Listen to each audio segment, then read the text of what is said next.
All right, it's moving on to Therapeutic Thursday. All right, we're creeping closer to daylight savings. That's happening this upcoming weekend. I think it happens on the 5th, going into the 5th Sunday morning. Now, I know when I was a kid, I loved it.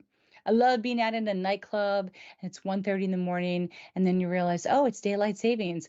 It's actually only going to be 12:30 in the morning. Any minute they're going to be like, you get an extra hour, and you did, and I loved it. It was so great. And springing forward, they let us stay, but still, now I'm older and I don't know. This just represents to me a time where it's just dark. It's just dark all the time. It seems like dark in the morning, it's dark at night. I don't know. I like when we spring forward. I like having a lot more daytime.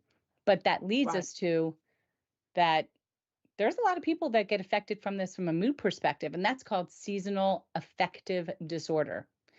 Interesting that Mhm. it kind of like makes SAD as the acronym. But seasonal disorder, otherwise known as seasonal affective disorder, or winter Okay. depression, they actually call it, is a type of mood disorder that occurs at a time of the year, usually in winter. It's not considered like a separate disorder, but rather a subtype of major depression or bipolar disorder, which I did not know until I read this article. I think it probably affects a lot of people in different varying degrees, and that does not mean that you have bipolar or severe major depressive disorder. I think you're just affected by the change, and I think a lot of people experience problems falling asleep, staying asleep, just like with jet lag. I don't think it has to be Mhm. something that's major, but I do know people. When I was younger, I suffered from this tremendously and had really bad insomnia, and my parents bought me a light special desk lamp. So I would do my homework and it gave me that extra charge, feeling like I had that extra hour of sunlight type of thing. But it really can affect anybody. It's common in people who live farther away from the equator, where winter days are shorter and darker. And some of the symptoms, in case you're wondering, would be just a low mood. Your mood just gets a little more blue, I guess, right? Uh, Losing interest in things, some fatigue. Why does everything include fatigue? Have you ever noticed that? Everything includes a degree of fatigue. It also can include irritability, difficulty concentrating, maybe a change in your appetite, definitely in your sleep patterns, Mhm. and it could ultimately lead to some thoughts of suicide. So this is not something that's necessarily you take with a grain of salt.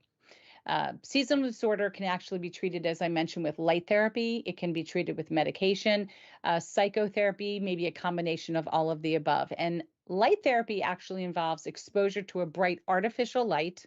So, what we mean is anything that's not the sun. And you get that exposure for a certain amount of time in a day.